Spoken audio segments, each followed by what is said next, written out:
Hi hello, welcome to global news. అందరూ ఎంతగానో ఎదురు చూస్తున్న ఎన్నికల ఫలితాలు విడుదలయ్యాయి. విజయ దుందభి మోగించింది. తన విజయంతో పోరాడి యుద్ధ భేరిలో విజయ కేతనం ఎగరవేసింది.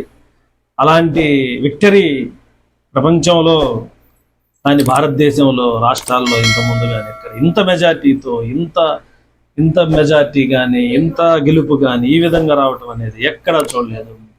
మామూలు విక్టరీ కాదు. పోయినసారి ఓటమిలో నుంచి కోలుకొని ఇంత విక్టరీతో విజయాన్ని అందించిన ప్రజలందరికీ ఈ కూటమి వాళ్ళు అభినందనలు తెలియజేయాలి. ఇది ప్రజల తీర్పు. ఇది ప్రజలందరూ కూటమిగా ఏర్పడ్డారు. ఈ కూటమి ఎన్డీఏ కూటమి కాదు, ఒక బీజేపీ, జనసేన లేకపోతే టీడీపీ, ఇది కాదు కూటమి. ప్రజలే ఒక కూటమిగా ఏర్పడి ప్రభుత్వం వ్యతిరేకత మీద, ప్రభుత్వ పాలన మీద చేస్తున్న అరాచకాలని ఎదుర్కొని ముందుండి దగ్గరుండి ప్రజలందరూ గెలిచారని మనం చెప్పుకోవచ్చు.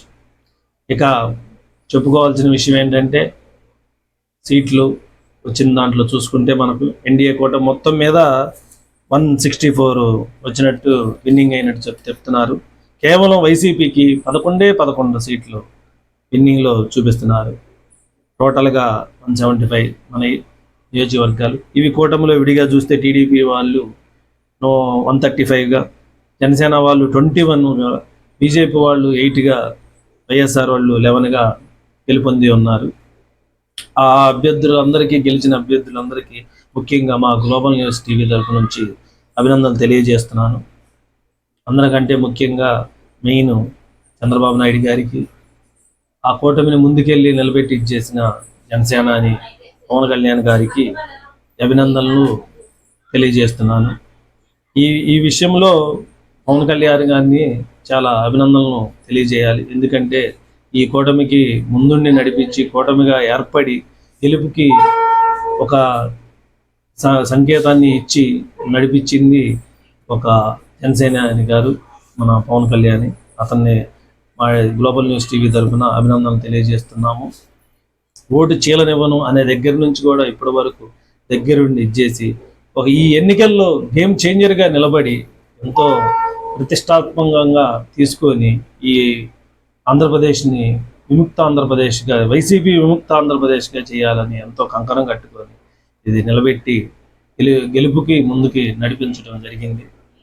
కావున ఈ విషయం తెలియజేయటం మేము ఈ గ్లోబల్ న్యూస్ టీవీ తరపు నుంచి ప్రతి ఒక్కరి గెలుపొందిన ప్రతి ఒక్క అభ్యర్థికి కష్టపడిన కార్యకర్తలకి, నాయకులకి, గెలిపించిన ప్రజలకి, వాళ్ళందరికీ అభినందనలు తెలియజేస్తున్నాము.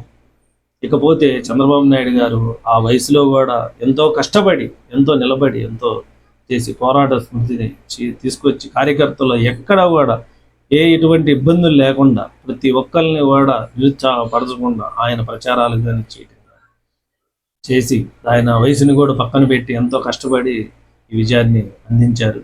తర్వాత లోకేష్ బాబు తనయుడు, తను కూడా ఎంతో ఇది చేసుకొని అతన్ని ఎన్నో రకాలుగా ట్రోల్ చేయటం మొదలుపెట్టారు. దానికి ఏనాడు కూడా కుంగిపోకుండా ఎంతో గట్టిగా నిలబడి ఎంతో ప్రతిష్టాత్మకంగా తీసుకొని కసిగా ఉండి ముందుకు నడవాలి, ఇది నడిస్తే మన ప్రజలు ఇది ఉంటుందని చెప్పేసి అతను దిద్దుకొని ఒక ఎంతో ఇదిగా పోరాడుతున్న ప్రజల మీద, వైసీపీ చేస్తున్న అరాచకాల మీద వీళ్ళందరూ కలిసి కూటమిగా ఏర్పడి వీళ్ళు గెలుపొచ్చారు, ఎంతో కష్టపడ్డారు అనేది మనం ముఖ్యంగా తెలుసుకోవాలి. అసలు వాటన్నిటికన్నా కూడా ఇంత విక్టరీ, ఇంత విజయాన్ని అందించడం కూటమి కన్నా ప్రజలే ఒక కూటమిగా ఏర్పాటు చేశారు అనడంలో సందేహం లేదు. ఇది ప్రజల విజయం, ప్రజాప్రభుత్వ విజయం. ఇక నుంచి ప్రజల పాలన మొదలవుతుంది. ఇక నుంచి ప్రజల అభిప్రాయాలనే అవుతుంది.